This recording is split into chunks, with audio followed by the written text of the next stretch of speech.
All right. We're taking all the best old school wisdom and blending it with the top new school methods to bring you the optimal coaching strategies. This is the 80-20 Baseball Podcast with Coach Bo. It is great to be here with all of you coaches, parents listening in the 80-20 Baseball Podcast / Masterclass. Coach Bo here with you. Last week, we got into part 1 of a 3-part series where we're breaking down how to maximize and utilize and best and get the most out of private lessons, one-on-one and small group lessons. So go back and listen to episode 130. We discussed part 1 of the series. We really hit on how group lessons can be more cost-effective and many cases, they can be more fun. Keep in mind, I'm not saying they're more productive, although they can be if they're run correctly and if you get the right group and the right coach, the right trainer. More often than not, they're probably a little less productive, but when you factor in the cost benefit of doing it that way and the fun factor of having peers out there, teammates of the player, of your kid, of your son out there, daughter out there, that can really make it a better option for a lot of kids out there. This week in part 2 of this 3-part series, we are going to discuss, I'm going to share with you 2 tips that you can use. 1, to get more right off the bat to get more out of your lesson to increase the productivity that's within your control. And then part 2, how to get to a quality coach sooner, how to make sure you're with a quality coach and at least get the coach, the trainer that you're working with, that you have your son or daughter going to. And in most cases, it's sons playing baseball, but I understand there's girls playing baseball. And at the end of the day, softball and baseball are not that much different. I get it. There are differences, of course, but in a lot of ways, they're not that much different. So you can extrapolate and you can take from what I'm saying when I say your son, you can say daughter, or I'm just saying it for the brevity's sake. Same with baseball, softball, you can just fill it in as you see that fits you best. With that said, there's a way to go about, and I'm going to share this with you, there's a way to go about to get more out of the trainer, the coach, the professional, the ex-college player in your area, in your town that might be, or is somebody that you're going to get private lessons from with your son. Also, if you're listening to this and you are a coach that gives private lessons, well, you're getting some nice freebies right here that are really going to help up your game as a coach, as a trainer, not a team coach, but this is more that one-on-one or small group setting. Shout out to all the under 27-year-olds. You know, I got on here, I don't know how many episodes ago, a long time ago, and I was sharing out with all of you. I thought, I saw an interesting stat. I see the numbers that come through, and I don't check them every week, but every couple of weeks or once every 3 or 4 weeks, I go on there and I look at the demographics. I look at the, because I really want to know who I'm speaking to, and I want to know who this resonates to, because then that's what I want to tailor this to, who it resonates with, and that's who I want to work with. That's who I want to, and it's all of you that are listening. And the large demo is male dads that are in that 30 to 50-year-old range, but we definitely have some outside of that. And in fact, I got on here and I said, hey, it's interesting. I have the under 27-year-old crowd of listeners was at 4% a year ago. It was at 4% a year ago. And now it's up to 13% of the listener base is under 27. Again, that's not really truly who I'm speaking to. Those are probably coaches or players, young coaches that are starting off, that are getting a lot out of this, I'm sure, and players. So I thought that was cool. Nothing against you, young 20-year-olds or players that are still playing. Nothing against you. Love it. I love it because you are going to get a ton out of this podcast. Almost all of it's applicable to players in a way, but this is really for youth coaches, dads, some moms. We do have some moms listening for sure that want to be better coaches. But as a dad or as a parent or as a mom, your kid may want to get these private lessons or these small group one-on-one lessons. And that's why I wanted to do this 3-part series. I saw some questions out there in the ether that revolved around this, that were questions about that coaching, that one-on-one coaching, especially as we get into summer. And I know some of those northern states right now are really going full bore with their season. But if you're in California, Texas, Florida, the southern states, there's a lot of southern states. I just mentioned those because they're the bigger ones. But southern states, you start to get into the off season a little bit more here in the next month or so, and you're looking for some one-on-one private lessons, and definitely into the fall, that's a good time to really get those lessons if you can get those. And last week I talked about how to make it more affordable and how to make it a little more fun, as we hit on just a little bit ago in this podcast. This week, I want to share out a couple things, and it's going to be a quick episode today, only because I'm flying out of state for work twice in the last 2 weeks, so I'm out of state. And so, as most of you can understand, when you get really busy with work, or you have an extended, or you're out of town on work, or you're flying and staying at a hotel, this has become a little more challenging to get everything done exactly as you normally do. So with that said, I hope you understand. So it'll probably be like a 20-minute, but I promise it will be good. First up, you take your son, you take your small group of players, maybe a couple players, your son, and maybe your two sons, or maybe your two daughters, or maybe your son with a couple of his buddies, his teammates, out to a group lesson, or you're doing the one-on-one private lesson. Get them warmed up, full go before the lesson official start time. Before the clock starts on that lesson that you're paying for, in a lot of cases it can be quite pricey. Before you start, get them ready to go, full bore, full go, 100% max intensity, ready to go. What do I mean by that? They should be full body warmed up. I'm a big fan of the dynamic warm up. They should be full throwing arm, throwing routine. If they're doing a pitching lesson, they should be ready to go with that. If they're hitting, they should have their swing ready to rock. They should have already taken a good handful of full-on swings. They should be able to walk into that cage, out onto that field, into that bullpen, ready to go, full go. This is a big deal. I'll tell you what, I gave hundreds and hundreds, if not thousands, of lessons over the years, and I spent a lot of time warming players up. And I would ask them, hey, can you warm up before? Because I have to charge you for the time in terms of like extending it out. Now, I would give discounts on some of this as far as a warm-up routine. I'd say, hey, let's do a 45-minute lesson instead of 30. Charge you a little bit more, but I can warm you up. We can do a throwing routine. At the time, I was doing pitching lessons, and I'd factor that in and try to be nice about it because I knew maybe the parents couldn't do it, or they didn't have the time or the physical capability. But those dads or moms that had their kids ready to go, they were warmed up, ready to go, their arm was ready to rock, they got a lot more out of it because it was get in there and let's go, ready to learn, ready to improve the skills rather than warming up. This sounds like a little thing. It's a huge thing, especially when you have okay, let's back up. So a typical warm up for a player or a team could easily be at least 10 minutes, if not up to 20 minutes if you factor in, say, a throwing routine and a dynamic warm up, a warm up session. If you factor that in, it could easily be 10 to 20 minutes of time. Well, the going rate for a 30-minute, a 45-minute, or a 1-hour lesson is pretty steep in a lot of places. And the better the coach, the better the quality of the coach, the more impacted they are with their schedule, the more it's going to cost. So do not waste any of that precious time learning the skill or getting coached by warming up.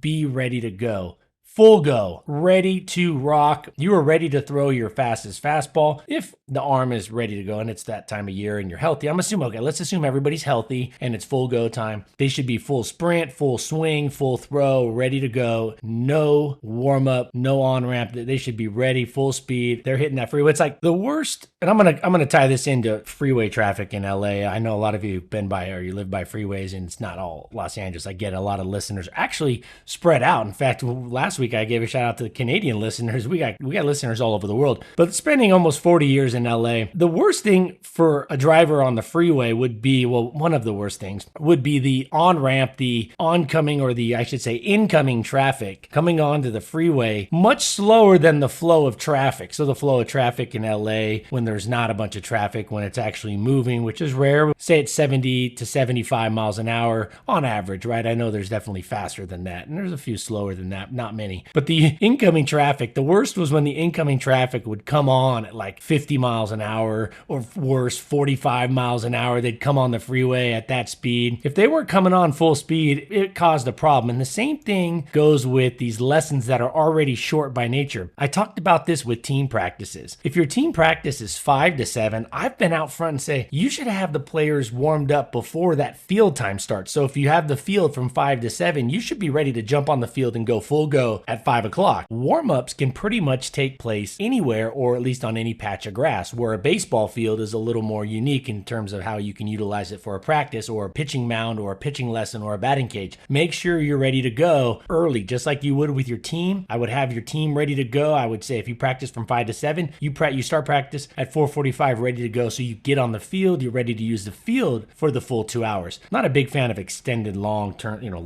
practices by any means, but a 2-hour practice is not long, and just adding 15 minutes on there to maximize your precious field time especially in youth baseball where that field time, that practice time can be quite hard to come by. And the same thing goes with these private lessons. Be ready to go. Even if they don't ask you, even if the coach that you're getting the training from doesn't have your son getting ready, or should I say they don't recommend it or whatever, just take it upon yourself. Make sure they're ready to go. If it's a hitting lesson, they should be able to go full swing. Definitely some sprints in there, getting full body temperature rise going. If it's throwing, the throwing routine should be finished at least to a certain point. And if you can't play catch out to a certain distance with your son, you can definitely do some short hop stuff. So most of you can play catch with your son, especially youth baseball, out as far as they can. If not, short hop it. If your arm's not feeling good or you got a bum arm. And I get it. Some dads just, have bum arms, or they just they don't have the arm strength to maybe chuck it with their 13-year-old son. I get it. So it happens. But you can one hop it. You can throw them ground balls back. Get it done. Find a way to make sure that they're warmed up. So when they step out there for that lesson, you're not wasting any money on warm-ups. You're getting them better. You're paying for skill development, not heart rate increase in warm-up stuff. All right. That's a big one. Now, when you find a coach, last week we hit on a couple things with this. Don't get teased by the resume. Don't fall for the resume tease. When you're picking players for your team, don't fall for the talent tease. Go watch Draft Day. I've recommended it. That's the talent tease. But don't fall for the resume tease. You see this a lot in business. You see this a lot in the world. The resume is attractive, and in a lot of ways, that resume can predict a great future. If it's a great resume, it could be a great indicator of what's to come. But I've seen a lot of cases, especially with youth baseball coaching and training and private lessons, I've seen that resume not get the same results as some coach or some coaches that don't have that resume. Now, I'm not saying it's either one or the other. What I'm saying is don't fall for the resume tease. You want production. You want a coach that's getting players better, and those players are having fun and wanting to go back, regardless of what their career looked like in the major leagues or the minor leagues or this, that, or they're a Hall of Fame coach or not. What you want is production, and you want your kid to have fun while they're doing it.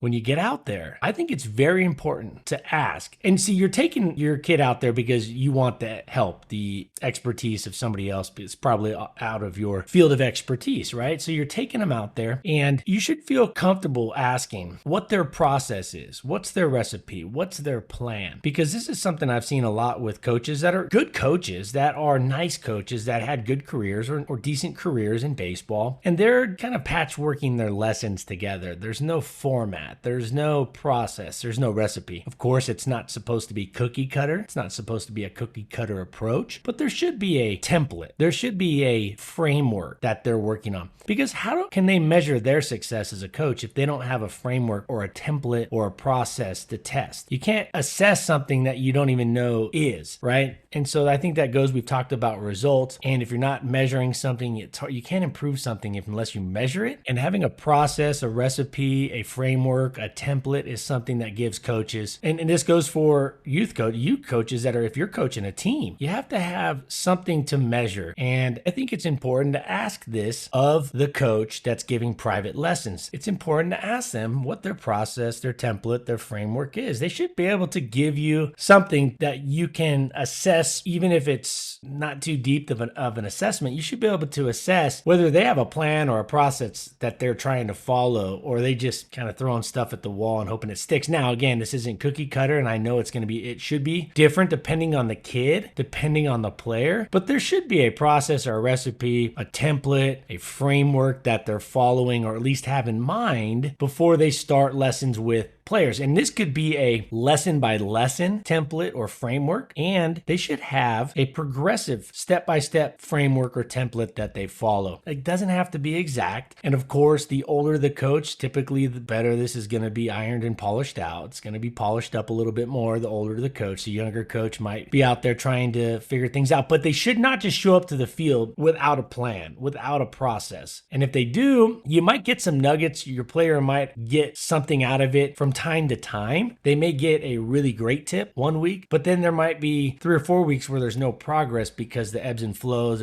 It's not a consistent progression. It's not a consistent progression. And what you're looking for is the coach is building off last week. They're building off each week as they move forward with their player, with your son, with their small group of players. So I do think it's important to ask what their process, recipe, framework, template is when you get out there. What are their plans? What do they typically follow? And I would wouldn't say it needs to be scripted perfectly all the way from A to Z for your kid to start, nor should it be. But you're going to gather really quick if they have a step-by-step approach or it's thought out. And if it's not, you may really think this coach is really good and maybe they're getting some quality results with certain players, but maybe that's inconsistent. At the end of the day, all you want is to make sure you get good results for your kid and they have fun, good results for your player and they have fun also. Those two go together. And this discussion could motivate a coach who's maybe a younger coach that just got out of pro ball, has a good background, a good idea of baseball, but maybe they need somebody to say that up front, like, hey, or they need it brought to their attention, like you need to have a framework or some kind of template for this. You really do. I don't think you can go out there and give lessons without those two processes set forth or predetermined or preset. They don't have to be a 50-page, a 20-page blueprint. Okay. Individual lesson framework should be clear. That coach should know exactly how they're going to run their lesson from minute to minute. And that will vary depending on the needs of the player, of course, but they should have an idea and some ways to adjust that, but they should know approximately what their lesson is going to lay out looking like. And then they should have a progressive path, an improvement path over time, set forth over time. So the first 2 weeks or the first month or the second month or month 1 and 2, we're going to do this, or month 3 and 4, or however the coach lays it out is okay as long as they get results and they actually have something to lay out for you, something to tell you and share with you. I think this is important. It's a quick red flag. It's an immediate red flag. If they're just going out there with a bucket of balls and having you throw some stuff and just there's no building upon it, they should be able to articulate it. And it's also good for them because if you bring it up and say, hey, this is important that we have a plan, we have a process. If it varies and it moves and we pivot, that's cool, but we should have a direction that we're trying to go with this and a step-by-step approach rather than just like, let's start throwing the ball and see what happens. Let's just start chucking and adjusting. You don't want the chuck and adjust. You don't want to chuck and adjust. You want a methodical plan that surely can pivot and be malleable. So I think we're going to leave it right there. I think those two things are really going to be useful. Anybody going out there for private lessons or small group lessons. In fact, you could ask this question of a coach that's coaching a team. Say you're not the coach and your kid is on a team next year and you're not the coach and you're not an assistant. Why can't you ask them politely, hey, what's the plan? What's the process? What's the template? What's our typical practice going to look like? And this is good. And even if it doesn't sound good right away, at least you can get their mind going on this and you can get them thinking and pondering and putting together something. I had a good friend interview for a high-level college baseball job, a pretty high-level assistant job. And up front, there was hey, what's your plan? Where's your blueprint? And at that level, it's somewhat drawn out, right? It's an in-depth plan. It was a pitching deal. Like, what's your plan? What's your process? You need to have it laid out page by page by page. And each component of what you're going to coach needs to be laid out either step by step or day by day, a calendar, etc. And that was put forth. And so at the time, my friend didn't have all that done. He didn't have a massive blueprint. He had a pretty good little blueprint, but not this full scale blueprint. But you know what he did? That discussion got him going on it, and then he went and worked and put one together. So it doesn't hurt. At the end of the day, the coach at least gets him thinking about that moving forward. So especially if you're limited with your options in your area, if you're looking to get that private coaching, that ex-pro coaching, the high-level college coach in your area, or the Hall of Fame high school coach that's in your area, the quality coach that's in your area that gives out lessons and their time is a little more fine, a little more limited, it doesn't hurt because now you can actually get more out of them, even though you really don't have a lot of options outside of that, or I should say, because you don't have a lot of options outside of that, you can get more out of that person in your area. You can get them better, and then everybody wins from it. So definitely want your kid warmed up before that start time. Warmed up before the start time. In fact, I would have them warmed up with about 5 minutes to spare, and then I would get some water and let them recover a little bit for a few minutes, and then they're ready to go into their lesson, because their lesson should be a lot of quality reps, a lot of good discussion, things like that. Get them ready. Typically it takes about, let's say 15 minutes should be good. A 15 to 20 minute routine where they are ready to go full bore for those hitting lessons, those pitching. The throwing is going to take a little longer than hitting in terms of getting the arm and going through a throwing routine, but you want to be ready. Take about a 4 to 5 minute break before the lesson starts, get some water, catch a breath, and then get ready to go. And when you're out there, ask the coach, what is their process? What's their framework? What's their template? What's their recipe? And ask them, just be polite about it. Say, hey, how's this work? So what's the progression of this? What's the lesson, day-to-day lesson, or I should say week-to-week lesson look like? Okay, I was excited to bring this series to you. I know this is part 2. Next week, part 3, we're going to hit on a couple last really important things that will help you get the most out of private lessons. If you're a coach giving private lessons, this will help you give better private lessons. So I'm looking forward to seeing you all back here next week, the 80/20 Baseball podcast / masterclass. Head over to 80/20 Baseball. I got the new updated drill design guide 2.0. Again, this is a no-brainer. It's ready to go. I have the website set up. You put your email, it sends it right to your email. You get it delivered to you right away. It's right there on the homepage. I got about a dozen videos over there, another dozen articles. We got this podcast with 131 episodes now. We got that drill mastery guide. I got a rules guide over there for you, ready to use print and play, print and go, rules guide, and bringing out some more stuff. I'm working on building a couple courses that I'm really excited about. These are going to be coaching courses, and they're going to respect your time. They're going to give you a lot of information fast, but they're actually going to be in the format of a course, but not something that's long, semester-long course. No, it's going to be a crash course, but an effective, really high-quality course. Working on those right now to have those ready to go before the fall, and those will be over there when they are ready. You can always email me, Coach Bo at 8020baseball.com. Email me. I love talking to coaches. Throughout the week, I get emails. I'm talking to coaches. It's fun. I like to talk to you. I like to have a real good pulse on what's going and working for you and what the struggles are. So reach out, Coach Bo at 8020baseball.com. That goes directly to my inbox. You can follow me on Twitter, 8020_baseball, 8020_baseball. I'm not a big social media person, but I try to get on there and share out what I can. I try to get on there and retweet good feeds, good articles, good videos that I find from other quality coaches. So if I retweet something, I'm just telling you right now, I think that's something you should really take a look at and try to go, hey, what's behind it? Sometimes I'll add a little quote and a reason why I'm retweeting it. I'm trying to get on Facebook a little bit more and get into the coaching groups and offer some things. I'm thinking about putting a little coaching group together, or kind of a private coaching group together for all the listeners. So I'm working on some of that in the background. And as always, it's awesome to be here with all of you. I look forward to being here next week with you. Hey, if you wouldn't mind, go and leave a quick rating or review for the podcast on this. That would be great. You know, I don't ask a lot for this stuff. I'm pretty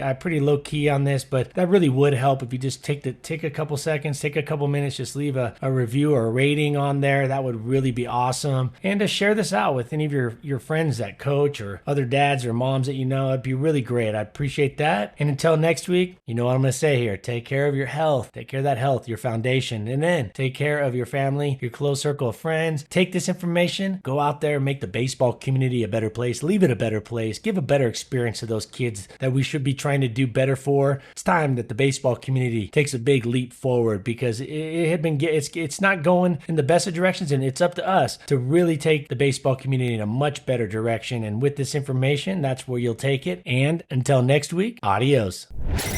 This has been the 80/20 Baseball Masterclass. Take it to the field.